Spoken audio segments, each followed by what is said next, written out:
Innal hamdalillah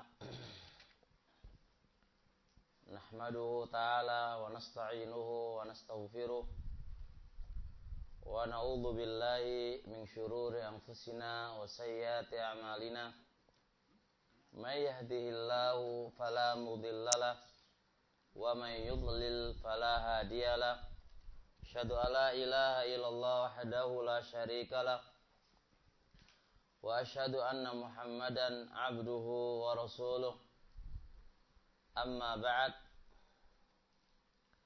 fa inna asdaqal hadithi kitabullah wa khairal huda hudan nabiyyi alaihi salatu wassalam wa syarrul umuri muhdatsatuha fa inna kulla muhdatsatin bid'ah fa inna kulla bid'atin dhalalah wa kulla dhalalatin finnar.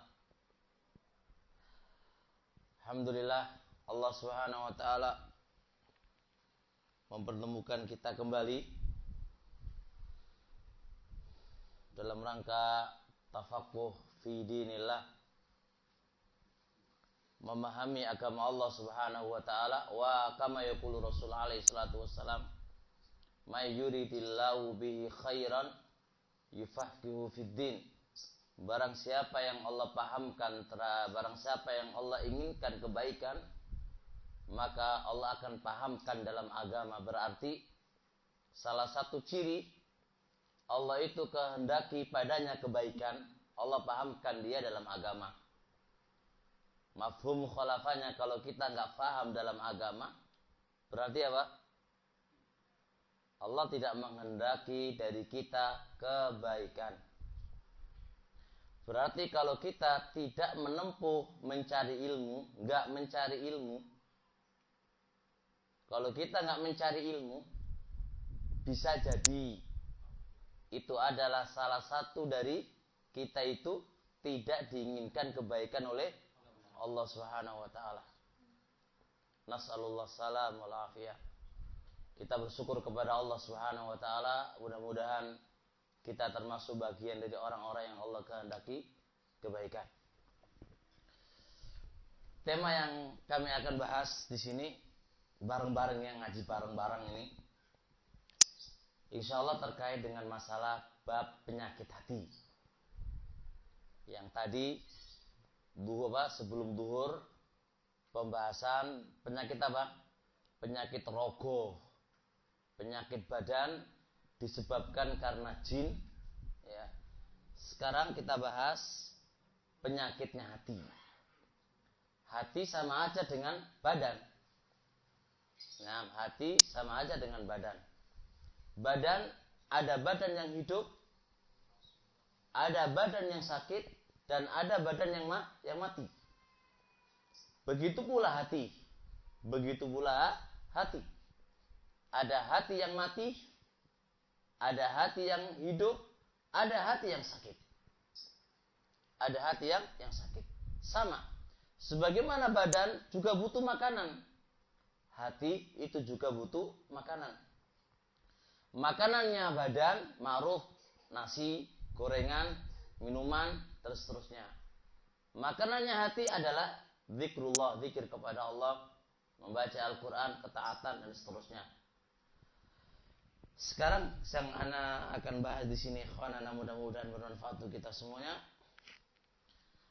adalah karena badan itu diagnosanya itu dokter punya alat, ini badannya sakit.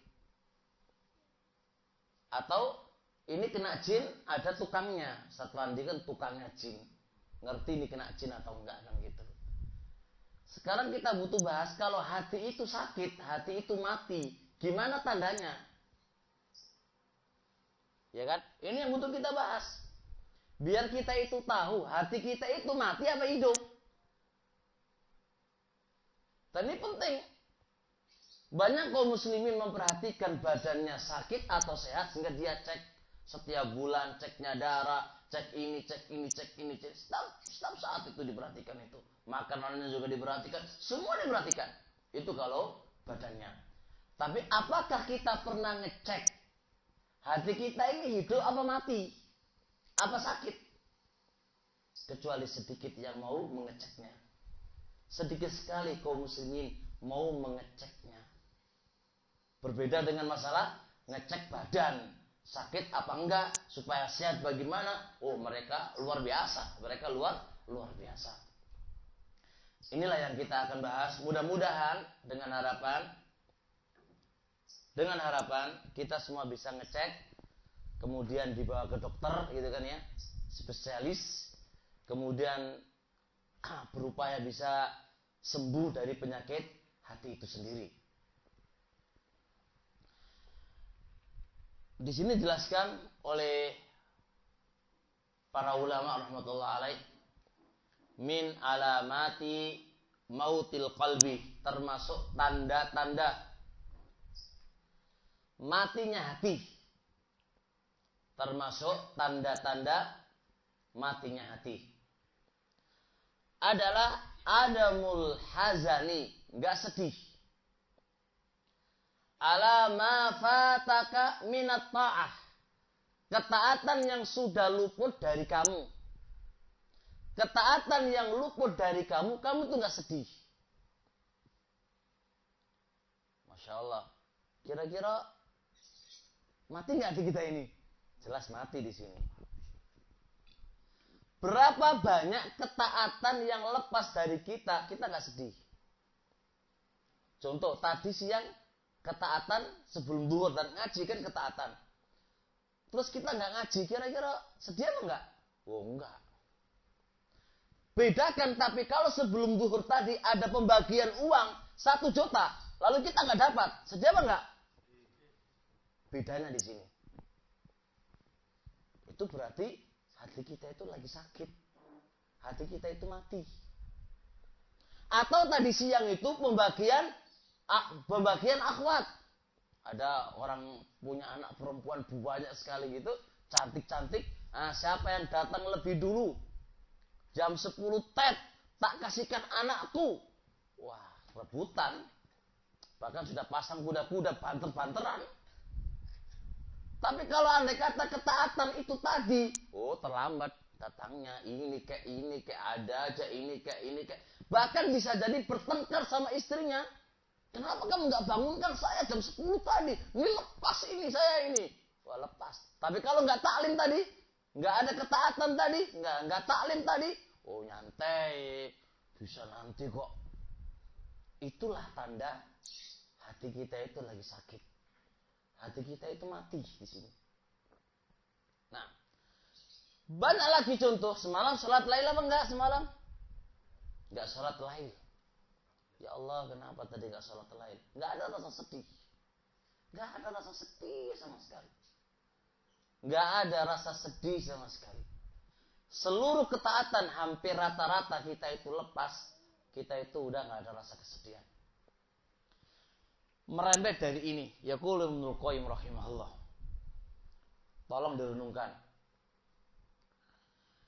Kita kalau salah sama komandan dimarahin.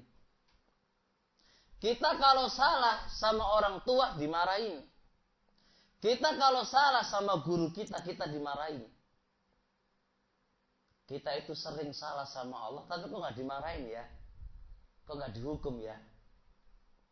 Perasaanmu aja nggak dihukum. Sebenarnya Allah itu menghukum kita. 1, hukumannya Allah ini diperhatikan. Allah itu menghukum kita disebabkan kemaksiatan kita itu banyak cara. Di antara caranya Allah adalah nabdut taladzuli fi ta'atillah. Allah mencabut kelezatan kita di saat kita taat sama Allah. Jadi kalau kita ibadah nggak pernah lezat, itu sebenarnya itu siksaan Allah kepada kita. Ibadah sholat kok begitu aja ya, nggak ada rasa lezat. Kita pusing itu nggak ada rasa pusing dalam diri kita. Kenapa ya aku sholat tuh nggak ada rasa khusyuk, nggak ada rasa lezat, nggak ada rasa apa? Kan gitu kan? Kenapa ya? Kok nggak ini? Kenapa saya ya? Gak usah jauh-jauh, kita dalam belajar ini coba. Dalam belajar ini kan ketaatan. Apakah kita merasakan kelezatan di dalam kita belajar ini? Atau masih sekedar datang, kumpul, dapat makan, bermakan, itu saja. Apakah hanya itu? Atau kita benar-benar merasakan kelezatan? Kok nggak ada rasa kelezatan dalam diri kita? Berarti sudah tercabut itu kelezatan itu. Berarti apa? Itulah siksaan Allah kepada kita. Kawan, harus sadar kita. Itu jangan dianggap biasa itu. Siksaan itu. Coba kira-kira kalau kita makan sesuatu coba. Makan sesuatu. Ibu, berarti kan ini makan setiap hari, ini ibadah setiap hari. Kalau kita pas makan, nggak ada rasanya, nggak ada rasa kelezatan, gimana rasanya antum? Paling marahi istri, masak kayak apa? Kalau di warung satu pindah ke warung yang lainnya. Tapi masalahnya lidah kamu itu lagi sakit, nggak bisa merasakan kelezatan. Saya yakin kita akan pergi dari sana ke sini ke dokter, bagaimana caranya ini lisan bisa merasakan apa? Kelezatan, itu saya yakin. Tapi kalau dalam beribadah kita nggak merasakan kelezatan, kita kenapa nggak pusing? Kenapa kita nggak mikir? Kenapa kita itu nggak berupaya gimana caranya mendapatkan kelezatan di saat kita menjalankan ibadah itu? Kenapa? Tidak ada lain, itu adalah siksaan Allah terhadap kita disebabkan kita maksiat. Nah, yang kedua, lam yuwaffaq lit-tha'ah, tidak dikasih taufik oleh Allah untuk menjalankan ketaatan, padahal Anda itu punya waktu yang banyak. Anda itu punya waktu yang banyak. Tapi Anda nggak dikasih taufik oleh Allah untuk menjalankan ketaatan. Itu satu siksaan itu. Ibaratkan kita itu punya waktu banyak, peluang yang banyak dari dunia. Peluang ini ada, peluang ini ada, peluang ini ada. Peluang itu banyak sekali. Terus kalau nggak kita ambil, apa kata orang? Gila loh, peluangmu gak kamu ambil. Ya kan? Pasti begitu. Pasti begitu. Peluang itu harus kita manfaatkan dengan baik kalau urusan dunia. Kenapa urusan ketaatan itu banyak peluang. Kenapa kita gak bisa menggapainya? Kenapa coba? Padahal mungkin kita udah upaya untuk menggapainya. Kenapa itu coba? Alasannya adalah Anda sudah dicabut oleh Allah, dihukum oleh Allah, dengan tidak diberi taufik oleh Allah untuk menjalankan banyak ketaatan, padahal Anda itu punya waktu. Gak usah jauh-jauh kita belajar. Kita belajar. Waktu masih banyak, waktu masih ini. Banyak waktu itu, nganggur kita. Tapi kenapa kita gak bisa menyerap ilmu ya? Itu antum jangan nyantai loh. Itu adalah bentuk hukuman Allah kepada kita. Masya Allah, ini yang harus diperhatikan. Ini harus baik. Jadi bagi orang yang punya uang, misal contoh, saya itu punya uang banyak ya, kenapa nggak bisa terkondisikan dalam ketaatan? Kenapa ini ya? Itu jangan kok wah bagus itu, jangan begitu. Itu tanda Anda itu disiksa oleh Allah. Itu dua model, dua macam di antara yang ada hukuman Allah kepada kita. Dilanjutkan lagi.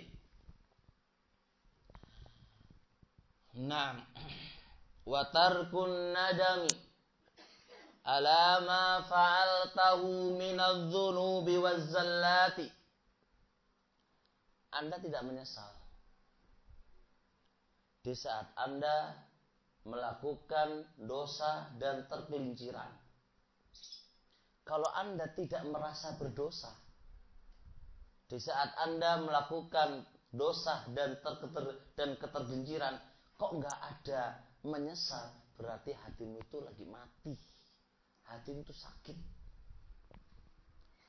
Nggak usah jauh-jauh lah, nggak usah jauh-jauh. Berapa banyak dosa yang kita lakukan lewat mata? Kita itu sering melihat perempuan yang tidak mahramnya, misalnya itu. Tapi adakah dalam diri kita penyesalan? Atau hanya berlalu begitu aja? Berapa banyak kita itu ngerasani orang, ghibai orang, tapi ada gak penyesalan setelah itu? Ikhwan, kita gak cukup astagfirullah, gak cukup dengan lisan. Taubat itu butuh penyesalan. Makanya kata Rasulullah SAW, innamat taubatu an-nadmu. Sesungguhnya taubat itu adalah penyesalan. Dan hakikat taubat itu adalah penyesalan. Bukan hanya sekedar astagfirullah, fahasbu, lalu cukup. Tidak. Butuh penyesalan. Di saat kita berbuat dosa, ada nggak dalam diri kita penyesalan? Ada nggak? Kalau nggak ada, itu berarti hatimu itu mati. Sakit. Nah, kita kadang-kadang Masya Allah ya, ngobrol, ngalor ngidul ya, kemudian isinya nyela orang, kemudian nyeltuk walatana bazubil alqob, ngasih lakop orang, ngasih gelar orang dengan gelar yang tidak benar, yang nggak disyariatkan oleh Allah. Walaupun itu lembah bicara, mentadir orang, tapi aku ngasih lakop yang tidak benar. Ya khitakillah, astagfirullah, gitu tok, gitu tok, astagfirullah, gitu tok. Gak ada penyesalan dalam dirinya, berarti tandanya hatinya itu mati. Mati kan. Astagfirullah. Nah. Kemudian selanjutnya,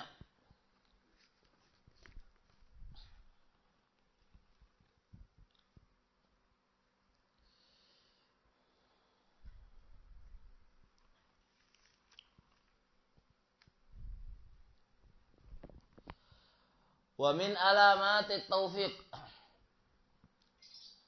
dan termasuk tanda-tanda Allah itu mendapatkan taufik dari Allah. Termasuk tanda-tanda Anda itu mendapatkan taufik dari Allah Subhanahu wa taala. Dukhulu a'malil birri alaika min ghairi qasdin laha. Masuknya amalan-amalan kebaikan kepada kamu tanpa Anda sengaja. Jadi tanda Allah Subhanahu wa taala memberikan taufik kepada engkau. Anda itu mudah menjalankan kebaikan tanpa Anda sengaja. Gak ada rencana, gak ada berencana. Ujuk-ujuk tiba-tiba baik ini, kebaikan mudah sekali bagi Anda. Tanpa ada rencana. Tanpa ada rencana sebelumnya. Tapi itu mudah sekali bagi Anda menjalankan kebaikan-kebaikan itu. Berarti Anda termasuk mendapatkan taufik dari Allah Subhanahu wa ta'ala. Wa sarfil ma'asi angka ma'asai ilaiha. Anda dipalingkan dari kemaksiatan. Ma'asai ilaiha, disertai ada upaya untuk menjauhinya. Mohon diperhatikan di sini. Kita itu berupaya menjauhi kemaksiatan. Allah mudahkan Anda bisa menjauhi kemaksiatan. Berarti Anda termasuk apa? Dapat tahu? Taufik dari Allah. Jenengan renungkan. Kenapa kalau menjalankan kebaikan itu tanpa ada upaya, tanpa ada rencana. Tapi kalau menjauhi maksiat itu ada upaya. Bedakan para bapak dan para akhwat yang dimuliakan oleh Allah. Karena menjauhi maksiat itu enggak mudah. Butuh upaya. Kalau menjalankan ketaatan, insya Allah bisa min ghairi qasdin, tanpa ada rencana sebelumnya, insya Allah bisa. Kalau Allah itu menghendaki Anda itu kebaikan. Kalau Allah itu menghendaki Anda mendapatkan taufik dari Allah. Walaupun tanpa upaya. Ya, misal contoh antum kesini bawa uang gitu kan.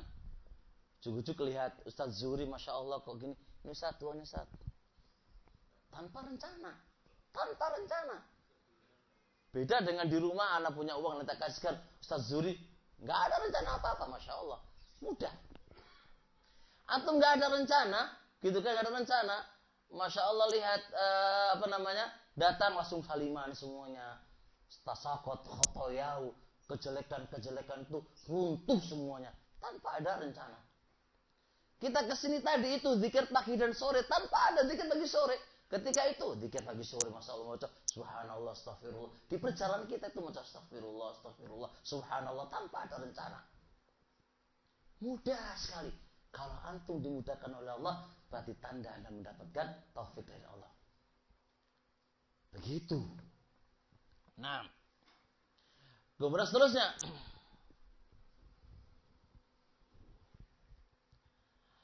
Wa fathul lijai wal iftiqari ilallahi fi kullil ahwali, dan dibukakan pintu pengharapan, pintu bersandar kepada Allah Subhanahu wa taala dalam setiap keadaan. Mohon diperhatikan makna iftiqar, makna butuh. Kalau ini nggak dipahami, kita itu merasa nggak butuh sama Allah. Ibnul Qayyim rahimallahu ta'ala mengatakan al-iftiqari ilallah lubul ubudiyah. Butuh kepada Allah itu adalah intisarinya penghambaan. Ya, intisarinya penghambaan. Kalau Anda itu dibukakan oleh Allah, merasa butuh kepada Allah Subhanahu wa ta'ala, berarti Anda mendapatkan apa? Taufik dari Allah Subhanahu wa ta'ala. Bahkan Ibnu Umar tadi mengatakan lubul ubudiyah. Poros penghambaan itu letaknya pada butuh. Apa itu butuh? Perhatikan ini butuh. Ibnu Qayyim menjelaskan makna butuh adalah mengeluarkan sesuatu itu dari diri kamu. Semua untuk Allah. Jadi antum menjalankan ibadah apa saja itu enggak ada dari kamu. Semuanya Allah. Antum bisa menjalankan ibadah, infak, semuanya itu nggak ada kata-kata ini dariku, lepas itu lemas, semua dari Allah, semua Allah. Jadi hati ini sudah penuh semua untuk Allah dan dari Allah, untuk Allah dan dari Allah. Jadi antum bisa ngaji, saya contoh di sini, nggak ada kata-kata ini dariku, usahaku, nggak ada. Allah, semua itu Allah. Itu namanya butuh. Gitu loh. Jadi kalau andai kata kita bisa berbuat apa saja, ketaatan apa saja, kebaikan apa saja, jangan sampai ada dalam diri kamu, oh ini teko aku ini. Enggak. Semua dari Allah dan untuk Allah. Dan itu namanya iftiqar. Kalau kita dibukakan oleh Allah Subhanahu wa taala pintu iftiqar, pintu butuh, berarti kita mendapatkan apa? Taufik dari Allah Subhanahu wa taala. Dan kita rasanya nggak pernah hadir ini ya dalam hati kita. Ya, ibadah jalan gitu tok. Tapi nggak ada dihadirkan ini, rasa ini nggak ada.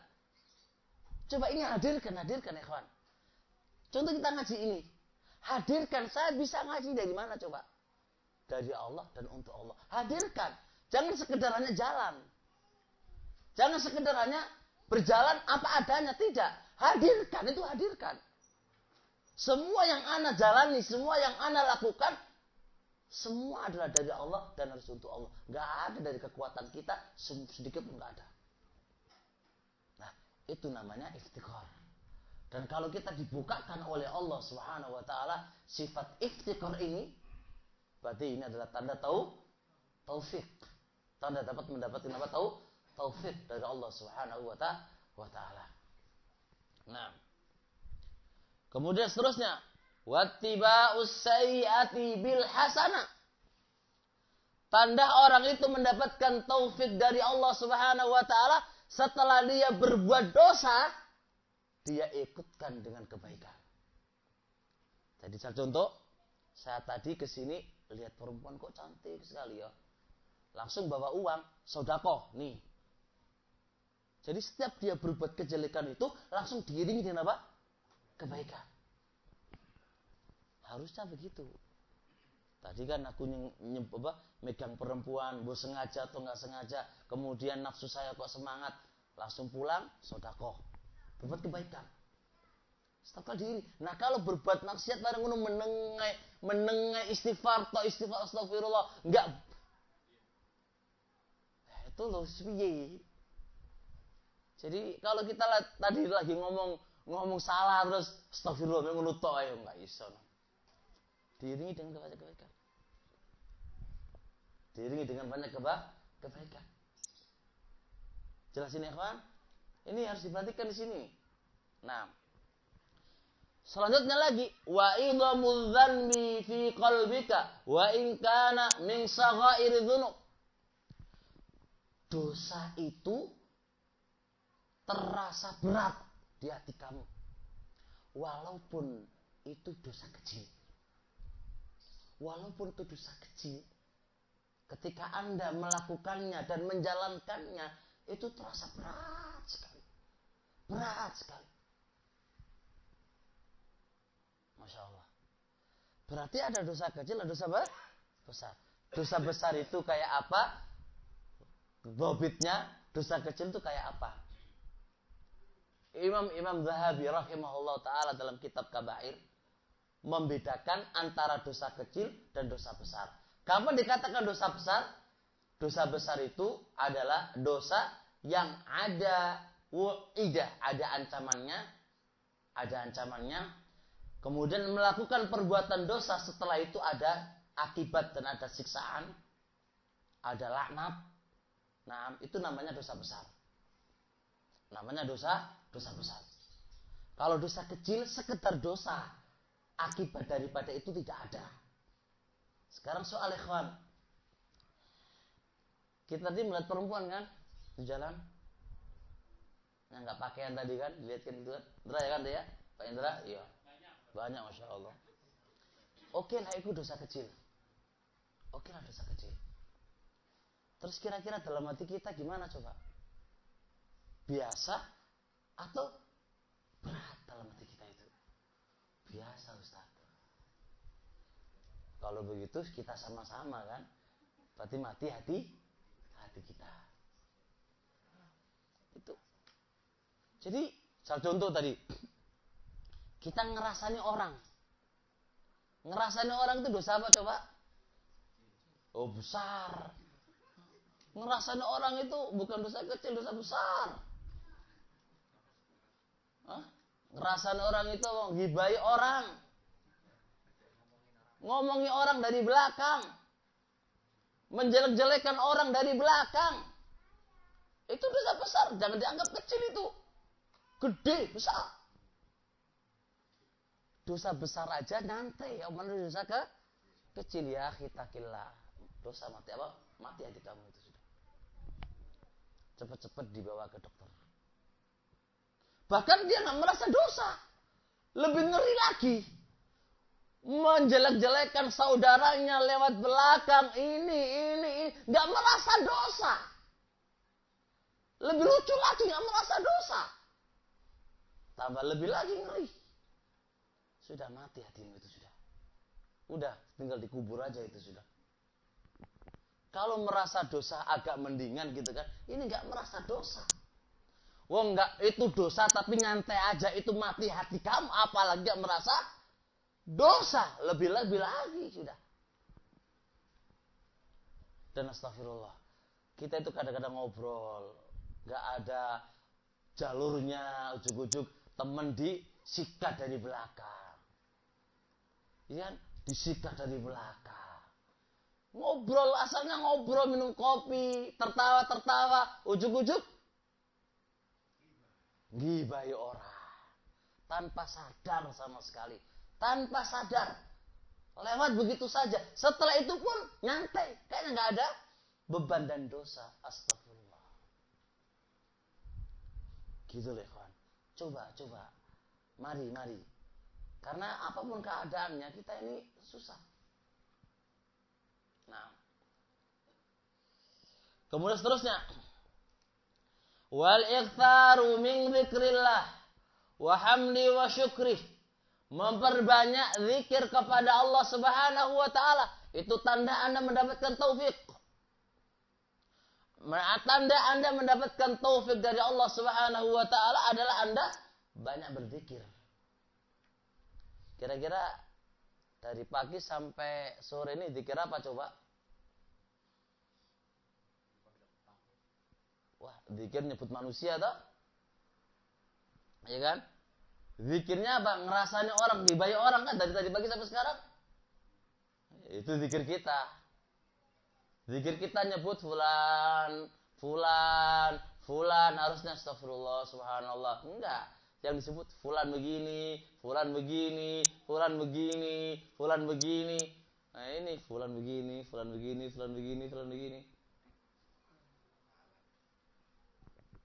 Atau nyebut dunia. Satu,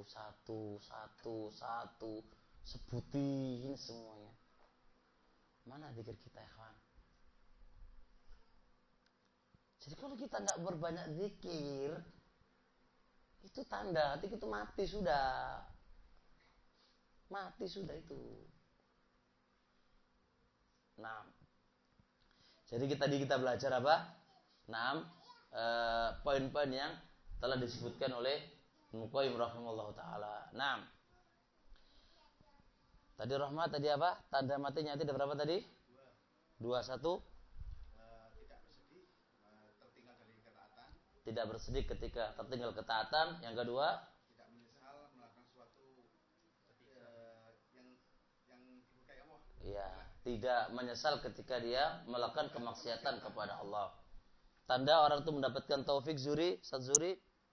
Tanda orang dia diberikan kemudahan untuk berzikir kepada Allah Subhanahu wa taala. Oh, berzikir loh. Ketaatan. Oh, ketaatan. Tanpa harus ada kesengajaan kan? Yang kedua, dimalingkan dari kemaksiatan dengan adanya usaha. Terusnya dibukakan pintu bersandar butuh kepada Allah. Seterusnya setelah berbuat dosa diiringi dengan kebaikan. Terusnya terasa berat dalam hatinya walaupun dosa kecil. Selanjutnya perbanyak zikir. Itu kunci-kuncinya direnungi, diperhatiin. Terusnya wa min alamatil khudlan, termasuk tanda-tanda Anda itu ditipu oleh Allah. Ditipu. Koyok-koyok ya Allah, disayang oleh Allah tapi ditipu oleh Allah. Dan kita lihat ini, apa kita ini berjubah, kemudian berjenggot, kira-kira ini disayang oleh Allah atau kita ditipu oleh Allah? Lihat, kita harus lihat tandanya kan, biar kita nggak terlalu bangga. Memang kita ini upaya menjalankan ketaatan dengan jubah, imam atau yang lain, tapi Anda harus paham, kira-kira apa Anda itu benar-benar dicintai, apa benar-benar ditipu oleh Allah. Kita harus paham ini. Harus kita paham. Apa itu lihat? Ta'assuru ta'ati alaika ma'as-sa'i fiha. Susah sekali menjalankan ketaatan walaupun sudah setengah mati upaya. Setengah mati upaya. Misal contoh memaafkan. Memaafkan ini ketaatan apa enggak? Ketaatan. Sudah upaya dan upaya memaafkan. Kok susah sekali. Ya akhi, Anda termasuk tertipu di sini. Contoh lagi, Anda itu pengen sholat malam. Pengen sholat malam. Pengennya pol, upaya wis. Pakai jam apa? Beker wis. Malam nggak tidur. Malam tidur apa? Tidur awal, nggak makan. Tapi kok sih blabasai. Kenapa ini? Itu jangan kita yang guru takdiri. Jangan bilang gitu. Itu masalah itu. Contohnya pingin puasa. Aku lu kok pingin puasa ya? Kok nggak bisa ya? upaya sudah ini, tapi kok lapar tok, nggak bisa puasa ini, kenapa ini? Berarti ada masalah. Bukan masalah perutnya, masalah Anda ini ditipu oleh Allah, nggak dapat taufik. Jadi bukan masalah, memang porsi itu perutku tuh nggak bisa bikin puasa, jangan alasan itu. Alasan kita itu benar-benar nggak dapat taufik dari Allah untuk menjalankan ketaatan. Tertipu di kita itu. Ya kan, tertipu. Susah sekali. Pengen ke masjid misal contoh, sholat jamaah, kok susah sekali ya. Mau jamaah ke masjid kok susah sekali. Lebih-lebih lagi, pengen infak, mikir ratusan kali, ini gimana, susah sekali. Wes pengen upaya, kok susah. Saya gandoli duit itu apa ini? Lah itu loh. Atau pengen ngaji, ketaatan ini kan ngaji ketaatan. Upaya pengen ngaji, mencari ilmu, kok nggak bisa ini, kenapa ini? Anda tertipu ya, tertipu. Segera tobat sama Allah. Segera tobat. Karena Anda makhdhul, ditipu oleh Allah Subhanahu wa taala. Nah, wa dukhulul ma'asi alaika ma'harabika minha. Masuknya kepada kemaksiatan, walaupun Anda itu upaya lari dari kemaksiatan, pengen lari dari kemaksiatan, tapi masih terjerumus di dalamnya. Contoh, Anda nggak pengen lihat film porno lah, nggak pengen lihat, sudah berupaya, sudah HP dibanting misal contoh, atau nggak dibeliin pulsa untuk apa? Untuk internetan misal contoh, udah upaya itu semuanya, tapi kok saya jatuh aja. Atau dia senantiasa berbuat onani. Sudah dari pagi sampai siang itu sudah Masya Allah, udah dibikin olahraga, dibikin upaya supaya dia tidak jatuh dalam perbuatan onani. Ternyata masih onani. Sudah upaya, tapi masih jatuh aja. Ya akhi, Anda tertipu oleh Allah. Ini muskilah ini kabelnya konslet. Ini ada masalah. Kalau ada kabel gitu kan, wis dibeliin apa? Lampu baru ini, kok saya konslet aja, kok saya masalah aja, itu masalah. Atau enggak marah orang gitu kan, udah upaya, udah ini, kok saya marah aja, marah tapi bukan pada tempatnya loh ya, marahi bukan pada tempatnya loh ya. Atau saya ngerasanya orang, gibahi orang, udah upaya. Biasa orang-orang ini A, B, C, D ini ngerasani orang, gibahi orang, Anda udah jauh. Anda nggak mau teman sama dia. Ketemu orang lagi, sama lagi begitu. Dari satu ke satu udah upaya, masih jatuh aja. Ya, berarti Anda tertipu oleh Anda makhdhul Anda. Ditipu oleh Allah Subhanahu wa taala. Nah, ini bukan kalau gini kita biarin ya, kawan. Hari demi hari makhdhul, hari demi hari kita tertipu. Ini akhirnya nanti adalah hancur kita nanti dunia akhirat kita. Hancur nanti ini. Kebinasaan yang akan menimpa kepada kita. Coba kalau sakit dalam diri kita, anak kita. Anak kita coba kita perhatikan. Ketika dia sakit sedikit aja, kita sudah pusing, kepala pusing.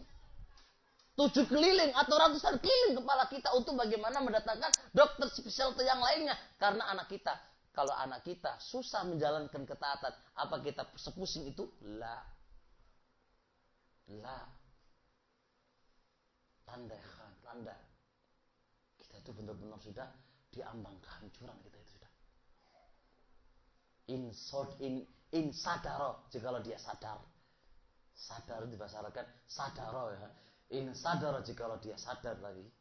Nah, masalah orang sadar itu muskilah. Nah. Baik.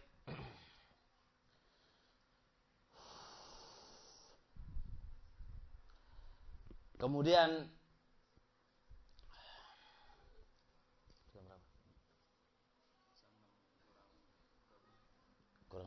15 menit.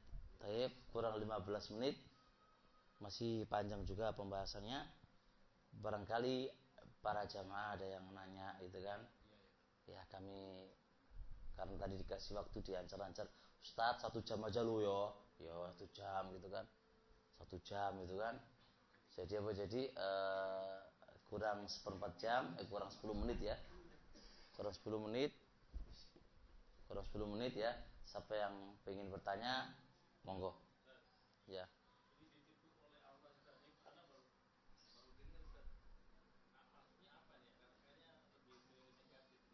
Ya kejelekan Pak.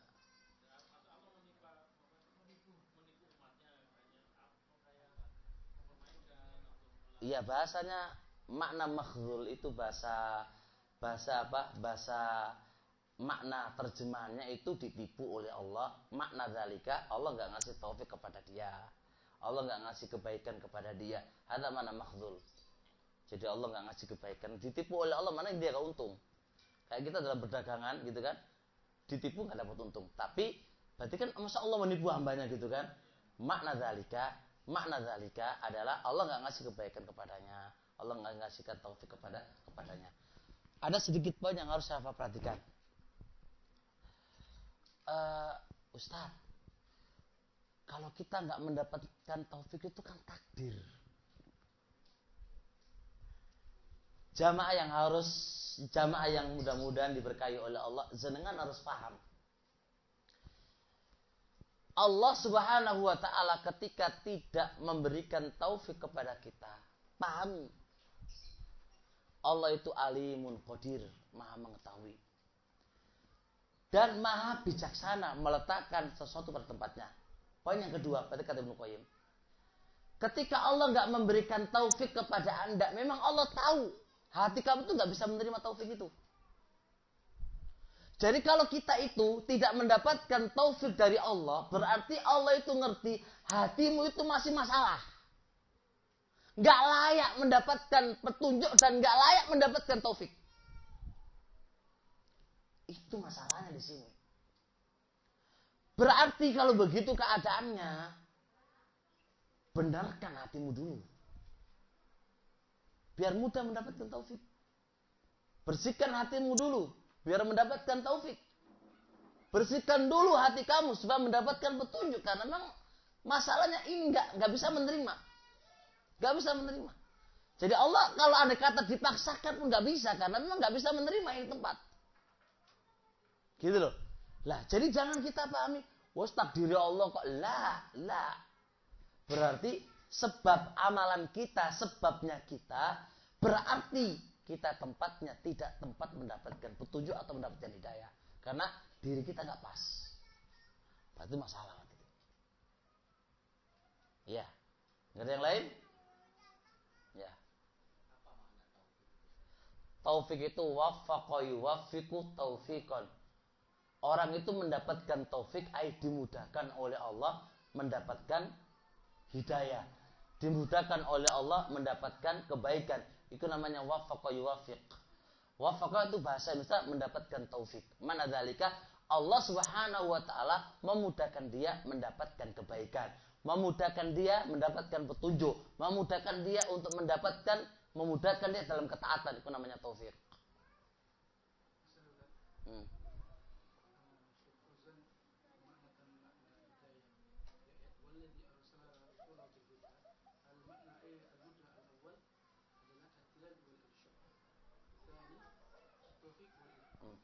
Lah beda.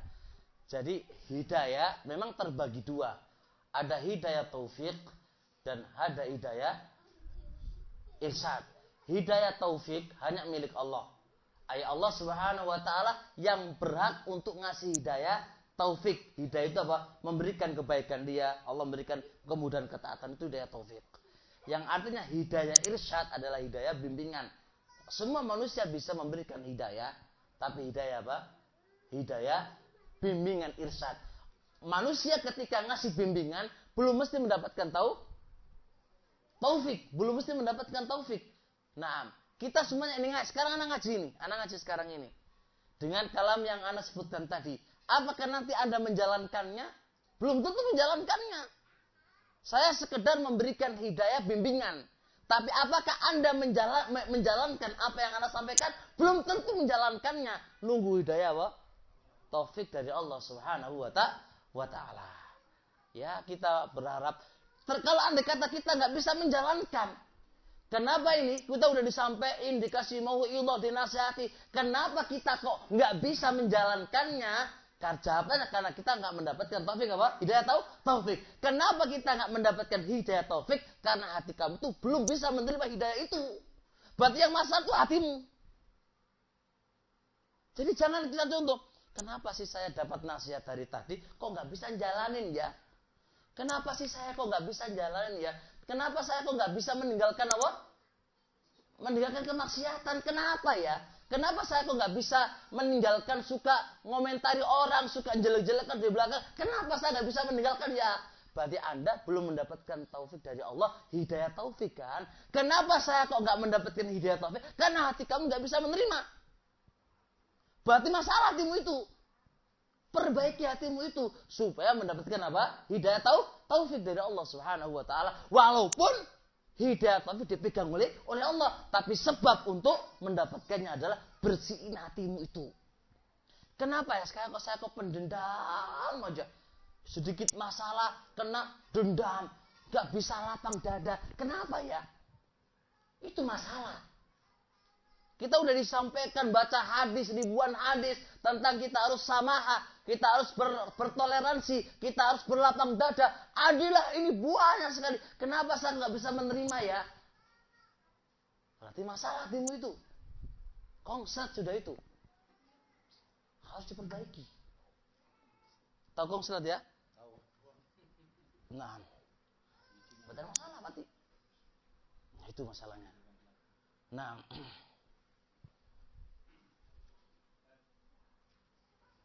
Ya.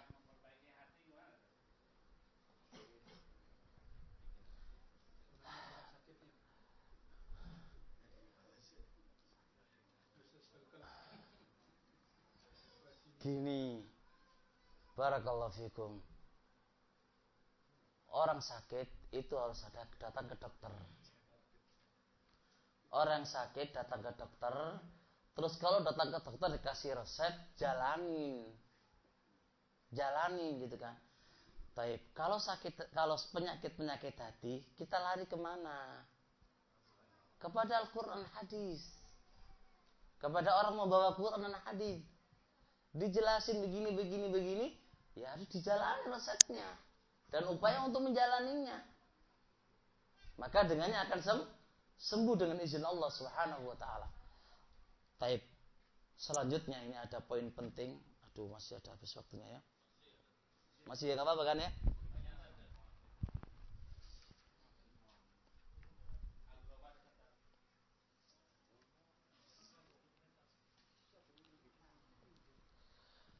Ibnu Qayyim sekarang anak baca Kitabul Fawaid. Karena pertanyaan tadi, terus di antara sebab kita mendapatkan taufik itu kayak apa, Ustaz? Sebab mendapatkan taufik itu kayak apa, Ustaz? Biar kita dimudahkan, dilapangkan oleh Allah kan, dimudahkan taat, dimudahkan ini semuanya, dimudahkan menjauhi maksiat. Itu gimana? Apa cara kita? Ibnu Qayyim mengatakan, ad-du'a'u miftahu kulli khairin. Berdoa kepada Allah kunci setiap kebaikan. Ibnu Qayyim menegaskan di antara sebab supaya kita mendapatkan taufik oleh Allah Subhanahu wa taala adalah berdoa. Dan doa ini harus dirinci lagi gitu. Nah.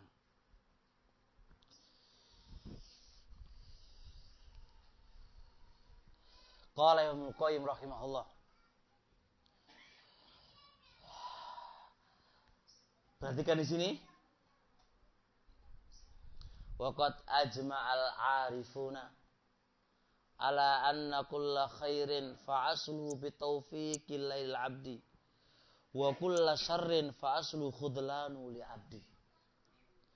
Sungguh telah sepakat al-arifun, orang-orang yang memiliki pakar ibadah. pakar ibadah. Kalau sudah dibilang dalam kitab Ibnul Qayyim Al-Arifun, orang yang memiliki makrifat, itu berarti pakar ahli ibadah. Sekarang kedokteran gitu ya, pakar kedokteran sekarang. Pakar pol udah ini, sepakat. Ala anna kulla khair. Setiap kebaikan, puncak orang itu mendapatkan kebaikan. Fa asluhu bi taufiqillah. Asalnya adalah mendapatkan taufik. Kalau Anda sudah mendapatkan taufik, semua kebaikan antum mudah jalani. Wa kullah syarrin, setiap musibah, kejelekan, fa asluhu khudlanuhu li abdi. Itu asalnya adalah penipuan Allah kepadanya. Asalnya adalah Anda enggak mendapatkan taufik. Berarti kalau Anda mendapatkan taufik, berarti Anda di atas kejayaan. Kalau Anda enggak mendapatkan taufik, berarti termasuk Anda di atas kesengsaraan. Puncak kesengsaraan. Itu adalah Anda tertipu enggak mendapatkan taufik. Setelah itu belum mengatakan wa ajma'u. Mereka sepakat lagi. Anna taufiqah, yang namanya taufik. Alla yakilakallahu ila nafsik. Yang namanya taufik itu enggak diserahkan oleh Allah kepada dirimu. Jadi taufik itu enggak diserahkan oleh Allah kepada dirimu kamu. Berarti kembali mana? Ke Allah. Berarti minta sama Allah. Minta sama Allah. Nah. Wa inna fa idza kana kullu khairin fa aslu taufik. Dan apabila setiap kebaikan, puncak kejayaan, puncak keistimewaan letaknya pada taufik, dan taufik itu hanya ada di tangannya Allah Subhanahu wa ta'ala, apa yang harus kita lakukan? Famiftahu, kunci untuk mendapatkan taufik adalah doa. Berarti ujung-ujungnya itu kok doa. Satu ini wal iftiqaru. Apa iftiqar? Butuh. Ini harus berdampingan loh. Jangan kita berdoa toh, ya Allah, mek ngono tok, gak iso, Pak. Harus benar-benar kita itu butuh. Hadirkan butuh Anda kepada Allah. Wasidqul lajai. Jujur di dalam bersandar. Ini sudah. Kalau tiga ini sudah ada pada Anda, berdoa dan butuh dan benar-benar Anda itu bersandar, insya Allah akan mendapatkan taufik. Kalau udah mendapatkan taufik, Anda sudah di atas puncak kejayaan. Sudah toh? Nah, melihat. Famata a'tal abda hadzal miftaha faqad arada ay yaftaha laha. Wa mata adallahu anil miftah. Sudah. Barang siapa yang Allah berikan kepada hamba ini kunci, pasti Allah menghendaki kepada Anda untuk membukanya. Barang siapa yang Allah sesatkan dari kunci, artinya Anda disesatkan oleh Allah, gak mendapatkan kunci tadi, yaitu doa dan mengharap dan butuh, itu Anda gak mendapatkan ini, berarti Anda disesatkan oleh Allah Subhanahu wa ta'ala. Berarti kuncinya apa sekarang? Tinggal berdoa ya kawan. Butuh. Benar-benar bersandar. Jadi kalau kita ingin anak kita mendapatkan hidayah, mendapatkan taufik, ya tinggal minta sama Allah. Minta sama Allah. Karena taufik di tangannya Allah. Minta sama Allah. Berarti kita akan bahas lagi di sini, Pak. Ustadz, berarti ini harus berdoa dong. Dan ingat, berdoa itu Pak punya syarat dan harus, karena doa itu harus ada syaratnya dan nggak ada penghalangnya. Jadi ini harus lenteng ke sini supaya doa kita itu diterima oleh Allah, ada syarat dan harus tidak ada penghalangnya. Kalau andai kata Anda sudah memenuhi syaratnya dan ada penghalangnya, nggak bisa diterima doanya. Contoh kayak apa coba? Syaratnya Masya Allah itu sudah khusyuk, sudah ini, tapi ada penghalang. Apa penghalangnya? Antum makan barang haram, minum barang haram, pakaiana kerjane kerja haram, piye mau diterima doai? Lah harus ke arah sana lagi nantinya. Nah, Masya Allah. Mudah-mudahan ya bisa difahami dan mudah-mudahan bisa membawa ke depannya lebih baik insyaallah taala. Nah, dan terlebih khusus lagi anak ulang lagi Pak ya. Perhatikan kalau kita sudah tahu hati kita sudah mati lah ya kan, atau kenapa kok merasanya kok gini, segera Pak. Ali bin Abi Thalib radhiyallahu taala anhu ketika dia lagi mati hatinya, lagi mati Pak, langsung dia nyalakan api Pak, tangannya diletakkan di api itu Pak, tangannya letakkan api. Kalau sudah panas dia mengatakan, wahai tangan, kenapa kamu nggak mampu untuk menahan api dunia? Kenapa antum maksiat wahai tangan? Kenapa antum maksiat? Api dunia aja kamu itu nggak kuat. Kenapa kamu maksiat sama Allah? Jadi kalau lisan kita ini suka apa? Gibai orang sudah, letakkan aja lilin itu.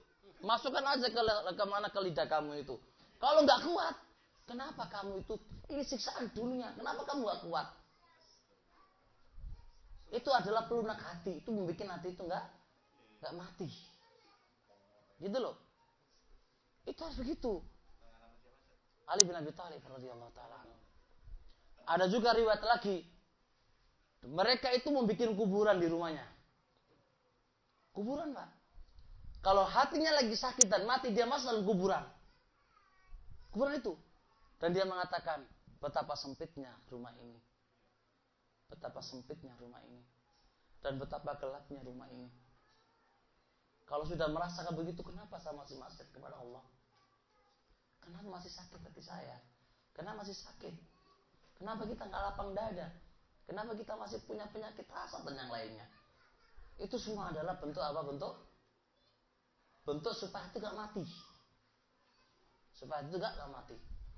Kemudian diantara juga caranya mereka duduk sama orang-orang soleh. Duduk sama orang-orang soleh. Jadi kalau kita duduknya sama orang yang banyak makan, banyak sabut dunia, itu semuanya malah bikin hati sakit. Tapi duduknya sama orang-orang soleh akan berupaya apa? Akan menyembuhkan apa? Hatinya dia yang lagi sakit. Itu diantara cara bagaimana kita bisa menyembuhkan hati kita yang sakit atau mati. Nah, mudah-mudahan Allah Subhanahu wa taala memahami kita semuanya. Amin ya rabbal alamin. Subhanakallahumma hamdik, asyhadu an la ilaha illa anta, astaghfiruka wa atubu ilaik. Assalamualaikum warahmatullahi wabarakatuh.